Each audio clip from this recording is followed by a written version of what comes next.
उनकी फरवरी में मंगनी हुई थी। उसके बाद से कुछ ना कुछ चल ही रहा था। तो वो बार बार कभी उनका बाली कैंसिल होता था, पासपोर्ट चोरी हो जाता था, कभी कुछ। कई बार वो पहले 31 मई को लोहगढ़ फोर्ट गए घूमने के लिए। उसके बाद इमीडिएटली उसने बोला कि हमको 5 को भी जाना है, 5 जून को भी जाना है। तो 5 जून के लिए हमने इनकार कर दिया कि जब 31 को जाके आए तो रोज रोज वहां क्या काम है। लेकिन उसने बहुत जिद की कि नहीं मेरे को जाना है, मेरे को जाना है। लेकिन फिर किसी वजह से वो जा नहीं पाए। फिर वो लोग जा रहे थे 6 तारीख को शाम को बाली। जाते समय 4 लोग एक साथ जा रहे थे। सिर्फ केतन का ही पासपोर्ट चोरी हो गया, जिसकी वजह से वो जा नहीं पाए। एयरपोर्ट से वो रिटर्न आ गए। रिटर्न आने के बाद हमें ये समझ में नहीं आया कि एक ही बैग में जब सब चीजें रखी हुई थी, बाकी सब करेंसी, क्रेडिट कार्ड्स, बाकी के पासपोर्ट अवेलेबल हैं, और एक ही पासपोर्ट कैसे चोरी हो सकता है। बट उसको अब ऐसा लग रहा है कि उस वक्त उसको बहुत ज्यादा सीरियस नहीं लिया। ऐसा लगा जैसे कैब ड्राइवर ने निकाल लिया होगा, कहीं गिर गया होगा। उसके बाद फिर वापस से उसने जिद की कि उसको जाना है लोहगढ़ किला। तो हमारे को ये समझ में नहीं आ रहा है क्यों जाना है। लेकिन बाली कैंसिल होने के बाद, पहले भी ये कैंसिल होने के बाद, फिर ये 14 को गए। 14 को मुझे कल वहां पता चला कि उसने खुद ने उसको धक्का मारा, जिसकी वजह से केतन पीछे सरक गया और पीछे एक पेड़ था, पेड़ का सहारा लेके वो बच गया। बचने के बाद उसने इमीडिएटली नाटक किया कि सांप आ गया और मैंने तेरे को बचा लिया। तो उस वक्त उसके ध्यान में नहीं आया कि इसने मेरे को धक्का मारा था गिराने के लिए, लेकिन अभी सांप का बहाना कर रही है। फिर इमीडिएटली उसने फिर बोला 18 तारीख को मेरे को फिर लोहगढ़ जाना है, जबकि 19 तारीख को उसका बर्थडे था। महाबलेश्वर में हम सेलिब्रेट कर रहे थे। लेकिन उसने बोला नहीं, मेरे दोस्त कुछ मेरी पार्टी रखना चाहते हैं, कुछ लड़के लड़कियां हैं। केतन को उसने ऐसा कन्विंस किया कि कुछ भी कर, अपन बर्थडे बैश अपने को वहां करना है। उसने फिर उसके केतन के मम्मी को भी रात को फोन किया वीडियो कॉलिंग पे कि आप समझाओ कि हमको जाना है वहां पे। तो उसके हिसाब से फिर हमने बोला कोई बात नहीं, चलो बर्थडे है तो जाके आ जाएंगे। तो जैसे ही अभी पुलिस इन्वेस्टिगेशन से पता चल रहा है, ये लड़का चेतन चौधरी 2 व्हीलर गाड़ी जुपिटर से मार्केट यार्ड से वो लोहगढ़ वहां पहुंचा। उनके आगे 10-20 फुट, आगे पीछे 10-20 फुट ही वो दिख रहा है चलता हुआ। एक साथ ही ऊपर गए, दोनों ने मिलके उसके ऊपर किसी चीज का वार करके उसको ऊपर से नीचे फेंक दिया, और वो उनका कोऑर्डिनेशन भी दिख रहा है। उसके बाद वो लड़का नीचे वहां से गायब हो गया। फिर इसने थोड़ा बहुत शोरगुल किया। हमें 10:45 को सिया के मम्मी का फोन आया कि केतन ऊपर से गिर गया फोर्ट से। हम इमीडिएट वहां भागे। वहां गए के बाद देखा हमने पुलिस वगैरह सब कुछ निकाल रही थी। तो उन्होंने जो भी है उसको निकाला। बाद में डॉक्टर ने बोला कि अब ये नहीं रहा। लेकिन हमारा शक बढ़ता जा रहा था इन सब चीजों को लेके। फिर बाद में हम पुलिस ने हमें को बहुत हेल्प किया। इतना जल्दी उन्होंने केस को सॉर्ट आउट कर दिया। उन्होंने यहाँ के ग्रामीण एसपी श्री संदीप सिंह जी गिल ने बहुत एक्स्ट्रा सपोर्ट करके हमको इमीडिएटली उसका पूरा डिटेल दिखाया, और करके उन दोनों को कल रात को अरेस्ट कर लिया। लड़के को जो चेतन चौधरी है उसको कल रात को अरेस्ट किया, और सिया को आज सुबह अरेस्ट किया, और अरेस्ट करके अब उनको कोर्ट पे पेश कर रहे हैं। हम देख रहे हैं कि पूरे परिवार में दुख का माहौल है। एक हंसता खेलता परिवार था ये, और कुछ ही दिनों में शादी भी होनी थी। अचानक ही सब कुछ पलट गया। अभी उन लोगों का पहले से ये तैयारी थी क्या था, अभी ये तो बता नहीं पाएंगे हम भी। हमारे लिए भी एक बहुत बड़ा शॉकिंग है। अगर उसको शादी नहीं करनी थी तो सीधा उसने उसके माँ बाप को या हमको किसी चीज से इनकार कर देते, या जिस लड़के के साथ उसका जो भी अफेयर चल रहा है कहीं से भी एक फोटो हमको भेज देते तो भी हम कैंसिल कर देते। इन लोगों ने इतना बड़ा कदम उठाने का क्यों सोचा, और क्या इनकी मानसिकता है।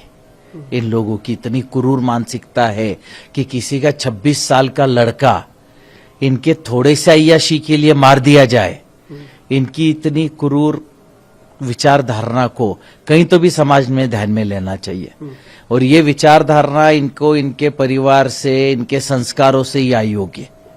उसके सिवा एक 20 साल के लड़की में इतना किसी का मर्डर करने तक का सोच आना और करना कहां तक पॉसिबल है? तो ये इनके माता पिता, परिवार जहां से आई होंगी, उन्होंने किसने क्या सीख दी, अब ये मैं बता नहीं पाऊंगा।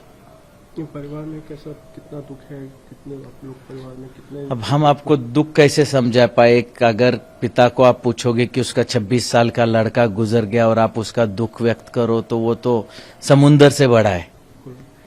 आज मैं अपने बुढ़ापे का सहारा सोच रहा था, मेरा आगे का वंशज है, मेरे अग्नि को वही आग देने वाला था, मेरी चिता को, आज वो रहा नहीं, तो मेरा तो आगे का पूरा ही खत्म हो गया ना। इनके थोड़े से इसके लिए मेरा तो आज पूरा ही खत्म हो गया। विशाल जी, ये मुझे इस पे पूछना भी चाहिए आपसे कि कीर्तन के बारे में बताइए, कितना होनहार बच्चा था? क्योंकि एक बार मुझे याद है कि आपने एक प्रेस कॉन्फ्रेंस भी बुलाई थी, हम भी वहाँ मैंने सुना भी था, कितना होनहार बच्चा था और कैसा उसका भविष्य था? केतन पढ़ाई में बहुत होनहार था। उसने यूएस बॉस्टन से, बैप्सन कॉलेज से उसने एमबीए कंप्लीट किया। एमबीए कंप्लीट करके उसने मेरे ही बिजनेस में मेरा हाथ बटा के आज पीसीएमसी में काफी अच्छा काम कर रहा था। आप जिस प्रेस कॉन्फ्रेंस पे आए थे, उस लॉन्च पे आप लोग भी थे सारे, आप लोगों ने उसका प्रेजेंटेशन भी सुना था और क्या काम कर रहा था वो आपको आज भी पता चलेगा और उस वक्त भी पता था। तो आज मेरे लिए तो कोहिनूर था, जिनको इन्होंने आज दगा करके आज उसको मार डाला। समाज में ऐसे लोगों का होना कितना घातक है? समाज में ऐसे लोगों का होना बहुत घातक है। आज मेरे साथ हो गया, कल ऐसे ही लोग सीखेंगे। अगर इनको सबक नहीं सिखाया किसी ने, तो समाज के कितने बच्चों का ऐसा ही होगा और उनके माँ बाप रोते रह जाएंगे। उनके लिए भी तो किसी ने देखना चाहिए। और मेरी अपील सिर्फ सरकार से इतनी है कि किसी भी हालत में इस केस को फास्ट ट्रैक पे लिया जाए।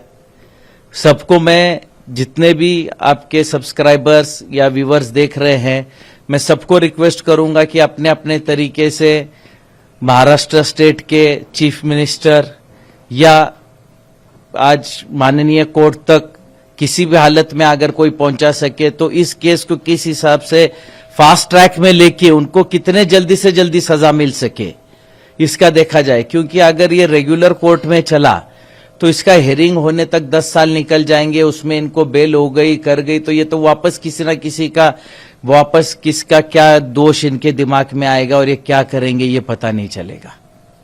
कड़ी से कड़ी सजा, इनको कड़ी से कड़ी सजा होनी चाहिए, ताकि एक सबको एक सबक मिले कि किसी के बच्चे को, यंग बच्चे को, अगर इनका आपस में कुछ अफेयर था तो इन्होंने भाग जाना चाहिए था। हमारी तरफ से इनको कहां प्रेशर था कि शादी करनी ही है? इनके तरफ से हम पे प्रेशर था कि अभी शादी करनी है। तो इन्होंने ऐसा क्यों किया? मैं चाहूंगा आप उनसे भी पूछे कि आखिर किस रीजन से इन्होंने मेरे बच्चे को मारा। की मम्मी हूँ, राखी विशाल अग्रवाल। आज मेरा बेटा चला गया है, इसके पूरे जिम्मेदार सिया है और उसका बॉयफ्रेंड है। मैंने सिया को सब कुछ अपने बहू के जैसे माना था, उसने बहुत बड़ा मेरे को धोखा दिया है और मेरे को बहुत झूठ बोला है। देखा जाए तो अभी बहुत सारी चीजें बातें आ रही है, बहुत झूठ बोला है उसने मेरे साथ। जब घर में वो आती थी तो कभी आप लोग लगता था कि ये घर में तो आई होगी कहीं? हाँ, आई है ना। कैसे रहती थी आप लोग के साथ मिलजुल? 2-3 बार आई है। एक बार तो पूजा पे आई हुई है, तो वो पूजा के हिसाब से आई थी, तो अच्छे से रही हमारे साथ। और एक बार बर्थडे पे भी आई थी, 2-3 बार हमारे डिनर पे भी आई और तब भी अच्छे से रही। हम लोग डिनर पे मिले भी। मैंने उसको फ्रेंकली बोल दिया था कि मेरे घर में ड्रिंक नहीं चलता है, मेरे घर में कोई, मेरे पार्टियां भी तेको भेजूंगी नहीं, तो भी वो ड्रिंक करने की ये हमसे छुपाई गई है। उसके माँ ने बाप ने हमसे ये बात छुपाई गई है। और मेन जिम्मेदार तो इस पर पूजा मित्तल बहुत ज्यादा इन्वॉल्व है। पूजा गोयल ने, मैं जिस दिन हुआ था, पूजा गोयल का मेरे पास कॉल आया था कि आपके बेटे को क्यों भेजते हो? मैंने नहीं भेजा है, सिया ने लेके गई है मेरे बेटे को वहां पर खींच के, मैंने नहीं भेजा है। सिया का हाथ है इसमें पूरा। जब वो घर में आती थी तभी कभी ऐसा लगता था कि ये इसके दिमाग में कुछ और चल रहा है? नहीं, बिल्कुल भी नहीं, बिल्कुल भी। मेरी जॉइंट फैमिली है, मेरे हम लोग 20 लोग रहते, किसी को भी नहीं पता था। एक आम लड़की की तरह, आम लड़की के जैसे वो आने की।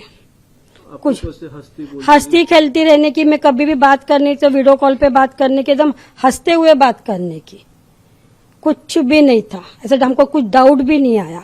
मैं बहुत बार उससे मिली, हमें बहुत बार शॉपिंग भी गए, हम लोग बहुत बार डिनर पे भी गए, कहीं नहीं हमको डाउट आया कि सिया ऐसी लड़की है। आप क्या कहेंगे? सर ने भी कहा कि समाज में ऐसे लोगों का होना काफी घातक है। नहीं, उसको मौत की सजा चाहिए, उसको, उसके भाई को भी, उसके बॉयफ्रेंड के भी, उसके माँ को भी, उसके बाप को भी, और उसकी बुआ को भी। उसकी बुआ को तो पहले चाहिए, बुआ तो बहुत ज्यादा है, बुआ फूफा दोनों को चाहिए। जब से ये हुआ है आपके घर में, हम देख रहे हैं सभी के हाँ हालत सभी की सब हाँ, खराब है। बहुत ज्यादा है, बहुत ज्यादा। हम लोग तो आंसू नहीं रुक रहे हमारे। हम लोग 4 दिन से घर में सोए नहीं है, कोई घर के एक भी इंसान सोया नहीं है। हम लोग घर में 20 मेंबर्स है। अच्छा, जब ये घटना हुई पहले दिन, हाँ, तभी आपको कुछ लगा था कि ये कुछ अलग हो मेन तो हमको कि सिया के शूज नहीं मिले, तब उस पर मेरे को डाउट थोड़ा हुआ। और जब मैंने सिया के मोबाइल, उसने मोबाइल मेरे को मिला जाते बरोबर, उस पर थोड़ा डाउट हुआ। और जब मैंने केतन का फेस देखा, तब उस पर मेरे को थोड़ा डाउट हुआ। जब मैंने ये 3 चीज तो मैं खुद बोलूंगी। ये बातें मेरे बेटे विशाल ने बताई है, लेकिन उसमें से कुछ जो रह गई है वो ये कि इन लड़की वालों के हमारे संबंध 35 साल से हैं, इतना प्रेम है। अब बताओ, अगर 35 साल के जो याराला है, दोस्ती है, एक जगह बैठते थे, और क्या चौकसी करेंगे? इससे ज्यादा चौकसी कर नहीं सकते। और ये सारा जो खेल है, इन सबको परिवार को मालूम था कि बच्ची का किसी के साथ लव है, और उसमें सबसे ज्यादा उसके बुआ रेनू और उसके फूफा नरेंद्र, इन दोनों का हाथ है। इन दोनों ने ही प्रेस करके रिश्ता लेने को लगाया है। मेरे को 10 टाइम बोले तुम चिंता मत करो, बहुत अच्छी लड़की है, बहुत शांत लड़की है। मैं जवाबदार हूं, और आज क्या जवाबदार है, कोई मुंह भी नहीं बताता। मेरे तड़बड़ है, मेरे बुढ़ापे का सहारा चला गया। मैं विनती करता हूँ माननीय जज साहब से भी और मुख्यमंत्री जी से भी, ये जल्दी से जल्दी इसके निर्णय होके इन दोनों को तो कम से कम मौत की सजा हो। बाकी के लोगों को आपके हिसाब से जो बैठती हो ठीक है, लेकिन इन दोनों को, लड़के को लड़की को मौत की सजा हो, वो जितने कहना। ऐसे हो गए। फैमिली इतनी जूनी परिचित है, फैमिली के हर सदस्य को मालूम था घर में, उनके मम्मी को, पापा को, चाचा को, ताऊ को, उनके बाकी के हर परिवार को मालूम था कि लड़की का किसी के साथ है। तो उन्होंने रिश्ता करना ही नहीं चाहिए था ना। उनके थोड़े के लिए आज मेरा बच्चा चला गया। 5.5-6 साल का बच्चा, इतना होनहार बच्चा जाना परिवार के लिए कितना बड़ा दुख है। और उनको कोई लेना देना नहीं है, उनको अपना बस हो गया। हमको क्या मालूम था? ऐसे कैसे भी घर में मालूम हो सकता है कि बच्चे का अफेयर चल रहा है? पूरे परिवार में इतनी बड़ी गोयल फैमिली है, आज 3-3, 4-4 घर है, उनको हर घर के आदमी को मालूम है। और मैं हर आदमी को जिम्मेदार मानता हूं मेरे बेटे की मौत का। पुलिस ने उनकी भी जांच की हाँ, मैं यही प्रार्थना करता हूँ श्री देवेंद्र जी फडणवीस मुख्यमंत्री महाराष्ट्र के, कि इसमें निष्पाप जांच कराइए और दोषियों को कड़ी से कड़ी, पूरे गोयल परिवार को जो जो इसमें शामिल है, उनको सबसे कड़ी से कड़ी सजा दिलाइए। यही प्रार्थना।